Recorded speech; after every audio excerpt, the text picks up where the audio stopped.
Alors, Nature et Bien-être s'intéresse à la loi du littoral. On va recevoir M. Kouagou Natampo pour aborder le sujet. Mais d'abord, suivons cette interview réalisée par Amandine Agnamboussou sur le vote de la loi sur le littoral. Il faut saluer les autorités qui, depuis 2003, essaient de faire passer cette loi. Et en fin de compte, le 17 avril, cette loi a été votée pour protéger notre côte. Vous savez, nous avons une grande côte et vous remarquez déjà qu'à l'est de l'épi de Siafato, il y a de fortes érosions. Ce n'est pas pour rien qu'on a interdit en temps l'utilisation de sable marin au profit des sables, de l'extraction des sables hors littoral, parce qu'il fallait protéger cette côte-là. Et sur la côte, il y a beaucoup de projets et aucun des projets jusqu'à date n'a fait l'objet de l'évaluation des impacts cumulatifs. C'est vrai que nous, de la BBE, on se limite au plan stratégique. Il y a l'évaluation stratégique qui a eu lieu en 2003, qu'on doit actualiser cette année au début de l'année prochaine, ou plus tard, premier trimestre 2019, c'est dans notre agenda. Mais on remarque que si on ne met pas un frein à l'exploitation anarchique de la côte, avec le changement climatique, nous risquons d'avoir des effets néfastes sur notre côte. Et c'est à dessein que cette loi a été votée. Il y a plus d'une dizaine de décrets qui seront rédigés par la suite après la promulgation pour essayer de réglementer l'installation des populations sur la côte. La côte est un endroit touristique formidable et le Bénin peut tirer beaucoup de la gestion rationnelle et efficiente de cette côte-là. C'est à cause de ça que je salue cette loi, qui est c'est une première. Beaucoup de pays africains n'ont pas cette loi, que nous devons essayer de mettre en œuvre progressivement pour que les Béninois comprennent l'importance des ressources halieutiques qu'on doit protéger d'eux, l'importance de notre plage, de nos côtes qu'on doit protéger pour pouvoir faire développer des activités qui vont nous rapporter des financements tout en protégeant notre cadre de vie et l'environnement en général. Nous avons pris de l'avance à l'agence. Nous avons commencé, on a répertorié le nombre de décrets qu'il faut mettre en œuvre. Il a installé l'environnemental qui sera au niveau de l'agence béninoise pour l'environnement. On prend de l'avance pour que, dès la promulgation, on commence à soumettre les décrets à signature pour réglementer tout ce qui passe au niveau de la plage. Voilà, nous retrouvons donc M. Angelo Kouagou Natampo pour échanger sur cette loi-là. Qu'est-ce que ça va changer dans la vie des activistes comme lui? Monsieur Natampo, merci d'être là. Merci à vous. Bonsoir. Bonsoir. Donc, comme je le disais, vous êtes activiste, mais d'abord secrétaire général de la Brigade Verte. Absolument. Et votre appréciation à vous, selon l'interviewé tout à l'heure, c'est la première. C'est une première au Bénin, le vote d'une telle loi. D'abord, je tenais à remercier la télévision BB24 pour avoir pensé à la Brigade Verte, qui est une association de jeunes bénévoles qui s'active activement dans la préservation de l'environnement. Alors, pour revenir à votre question, il faut noter que cette loi qui a été récemment votée le 16 avril passé est la bienvenue au Bénin. C'est vrai que nous ne dirons pas que c'est une première proprement parlée, mais il y a eu des lois antérieures, mais ces lois n'ont jamais été focus sur l'aspect de la protection du littoral. Donc celle-ci vient à point nommé régler ces dysfonctionnements ou ces insuffisances que les autres lois existantes, à l'instar de la loi cadre sur l'environnement, comportent.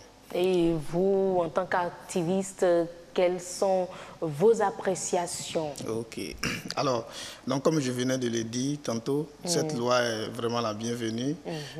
Si on se réfère aux deux premiers articles, à quelques articles de cette loi, donc je me permets de citer ici. Donc l'article 1er bis nous dit ici simplement que cette loi a pour objet la protection et la mise en valeur écologiquement rationnelle de la zone littorale. Elle vise à encadrer l'aménagement du littoral pour la protéger des excès de la spéculation immobilière et permettre le libre accès au public sur les sentiers littoraux.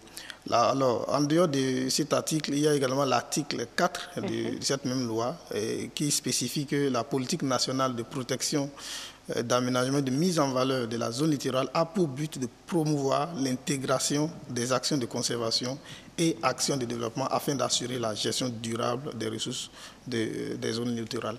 Donc, si on se réfère à ces deux articles, je pense que cette loi est vraiment la bienvenue et permettra de combler beaucoup de lacunes et également de remédier un peu aux incohérences en matière de gestion de l'environnement qui se remarquaient beaucoup plus dans les zones littorales et par ricochet, donc participer à la protection de nos littoraux.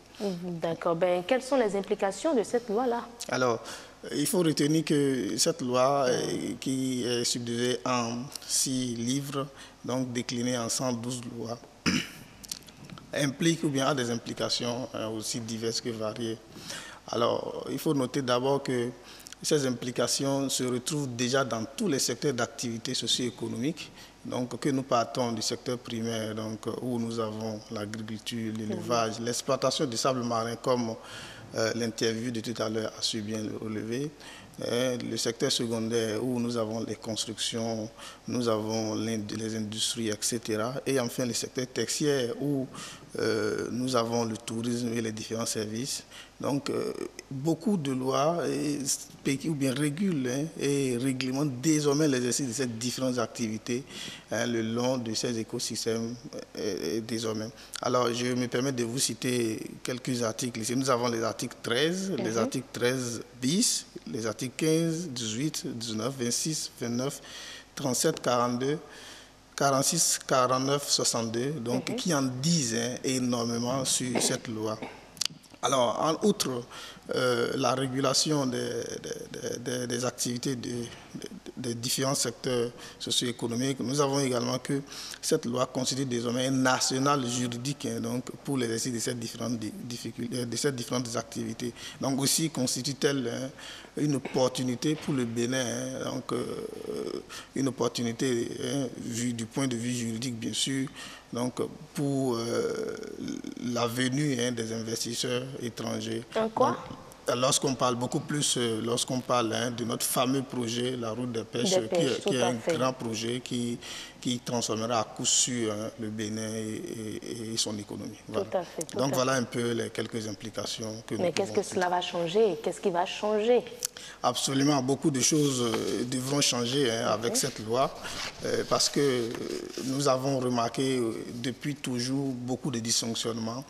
Alors, la première hypothèse ou bien la première chose que moi je me permets de relever tout de suite, c'est que bien que cette loi soit spécifique aux écosystèmes des littoraux, elle vient donc renforcer les autres lois existantes en leur donnant un peu plus de poids. Alors, il y a également que cette loi, désormais, donc, comme je viens de le dire, je l'ai dit un peu plus haut, régule l'exercice des différentes activités susceptibles d'avoir des impacts néfastes sur les écosystèmes littoraux et aussi qu'elle offre désormais un arsenal, un espace juridique de soutien que les différents acteurs de la protection de l'environnement, à l'instar des organisations de la société civile que nous constituons, donc pour pouvoir défendre désormais, parce que vous savez, quand vous allez pour parler ou vous allez pour des sensibilisations et que vous n'avez pas un arsenal juridique sur lequel vous vous basez pour mener vos actions, vous n'êtes pas du tout pris au sérieux et tout ça. Donc désormais, avec cette loi, nous pensons que nos actions seront beaucoup plus renforcées. Il y a également que cette loi va permettre vraiment à notre pays de se retrouver mieux dans tout ce qui est protection de la biodiversité, beaucoup plus marine et tout ça. Parce que vous aviez dit tantôt que cette loi vient renforcer celle qui existe déjà. Absolument. Donc je ne sais pas si vous avez peut-être eu ces images très récemment, et je pense qu'il y a de cela 2 ou 3 mois où c'était à Grand Popo, il y a une tortue qui était sortie de l'océan pour venir pondre des œufs au niveau du littoral, mais les populations l'ont abattu. Donc, ne sachant pas que cette espèce était en voie de disparition et donc protégée par les... Donc, vous voyez, désormais, avec cette loi, toute personne qui va à l'encontre de la dégradation de l'environnement, des espèces, des ressources halieutiques et végétales, etc., donc est dûment punie. Donc je pense que l'un des travaux qu'il faille déjà commencer par faire, c'est de de travailler à la vulgarisation de cette loi pour que les populations riveraines, pour que les différents acteurs puissent déjà s'imprégner de ce que cette loi comporte et également des sanctions qui peuvent en découler. Mais selon vous, comment faire cette vulgarisation-là? Parce que celles qui sont concernées, les populations qui sont plus concernées, ce sont ces populations qui sont dans les zones reculées. Grand Popo, tout ça, il faut y aller peut-être en langue nationale pour les atteindre. Merci beaucoup. Je pense même, vous me devancez un peu dans les différentes propositions que j'avais déjà prévues. Donc, il faut noter, bien avant que cette loi ne soit votée, notre association, qui est la Brigade Verte, menait déjà quelques actions à l'endroit de la protection de l'environnement de façon générale et spécifiquement de la protection des littoraux au Bénin. Alors, je donne pour preuve la sensibilisation sur la protection de la mangrove, et cette sensibilisation a découlé du projet de décret, je crois, de la décision du Conseil des ministres d'octobre 2017, si j'ai bonne mémoire, donc qui portait interdiction d'abattage des palétuviers, des mangroves, des cocotiers en zone dans les zones littoraux, ou bien dans la zone littorale, et également dans les écosystèmes marins et tout ça.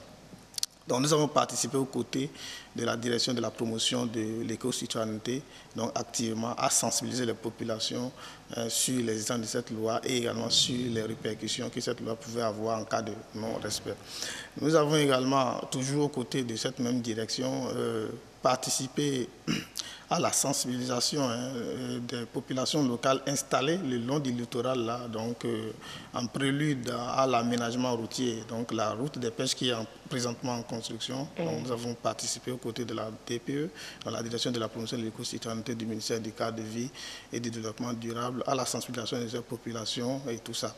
Nous avons également, tout récemment, il y a de cela une semaine, je crois, donc participé aux côtés d'une activiste que vous connaissez très bien, une activiste qui est en train de lutter farouchement contre les sachets plastiques non biodégradables, Sarah Idowu, donc à la personne de Sarah Idowu. Donc récemment, le week-end passé ou surpassé, je crois, je n'ai plus trop bonne mémoire, sur la sensibilisation de l'utilisation des sachets plastiques dans ces différentes zones. Donc ça, c'est les quelques actions que nous avons menées. Donc nous envisageons déjà, avec le temps, renforcer nos actions donc, en menant des campagnes de vulgarisation, surtout de la présente loi, parce qu'il faut aller vers les communautés pour leur porter l'information de l'existence de cette loi et également de ses implications et des répercussions en cas de non-respect. Nous allons également mener non seulement des sensibilisations auprès des populations riveraines de ces écosystèmes littoraux là, sur les comportements éco-citoyens, mais également attirer leur attention sur le bien fondé de la protection de ces écosystèmes-là. Vous n'êtes pas sans savoir, aujourd'hui on parle beaucoup plus d'écotourisme, et quand on parle d'écotourisme, ce sont ces ressources, ces ressources de ces zones, de ces milieux-là, qui sont vendus en termes d'écotourisme. Quand je parle de vendre, ce n'est pas qu'on attrape une ressource pour les vendre. Non, bon, le fait de simplement visiter, etc., donc ça constitue des ressources pour les populations. Nous allons également continuer les actions de salubrité et les focaliser beaucoup plus sur les plages désormais, donc avec pour accent particulier. Mais quand même, on a quand même constaté une amélioration, plus d'assainissement au niveau de des plages. Absolument, absolument. Vous avez suivi très récemment, lors du bilan des 2 ans du gouvernement, du chef de l'État, à travers son ministre du cadre de vie. Donc, je veux nommer ici M. Didier Tonato, donc, qui avait fait état du recrutement de près de 4000 jeunes donc, constitués en brigade pour assurer l'assainissement de ces zones. Oui, je pense que les actions seules ne pourront pas suffire, il faut quand même renforcer. Et cette fois-ci, notre rôle sera d'impliquer beaucoup plus les populations riveraines, parce que c'est elles qui polluent beaucoup plus ces zones-là. Donc on va procéder à l'implication de ces différentes zones-là à travers des sensibilisations. Donc nous allons initier des campagnes médiatiques Donc, que ce soit à la radio, à la télé, sur Internet. Et comme vous avez su bien le suggérer tout à l'heure, donc en langue locale beaucoup plus. Pourquoi ne pas associer également les radios communautaires? Parce que c'est une loi vraiment importante. Ah, absolument, absolument. Bon, je pense que la vulgarisation de cette loi ne relève pas forcément de l'essor d'une association, mais beaucoup plus du ressort de l'État. Mais toutefois, nous allons quand même jouer notre partition. Donc, si des opportunités nous sont offertes, comme celle-ci, par exemple, de venir parler de cette loi, nous le ferons avec gaieté de cœur, comme nous avons su toujours bien le faire. Donc, voilà un peu, en quelques mots, les quelques actions que nous comptons déjà mener pour pouvoir faire connaître aux populations cette loi et également ce qui est sûr, ce n'est pas encore promulgué. Absolument, absolument. Donc, il faut quelques mois pour la promulgation et après cela, ce serait une bonne période de sensibilisation pour permettre à ce d'action vraiment concrète. Voilà. Merci beaucoup. Merci Angelo Kouagou Natampo, activiste et secrétaire général de la Brigade Verte. Avec vous, on allait à la découverte de la loi sur la protection du littoral. Excellent week-end à vous. Merci beaucoup, madame. Je vous souhaite également un excellent week-end. Bon, je ne sais pas si vous me permettez. Au passage, j'aimerais saluer les brigadiers qui sont actuellement à Grand Popo. Chers brigadiers, on vous dit un coucou, voilà, un petit coucou qui sont à Grand Popo votre dans le cadre de la célébration du Novicha. Donc, ils sont là-bas avec la direction de la promotion de l'éco-citoyenneté pour une campagne de sensibilisation. On espère qu'après Novicha, la plage sera bien propre. C'est même la raison de notre présence là-bas. D'accord.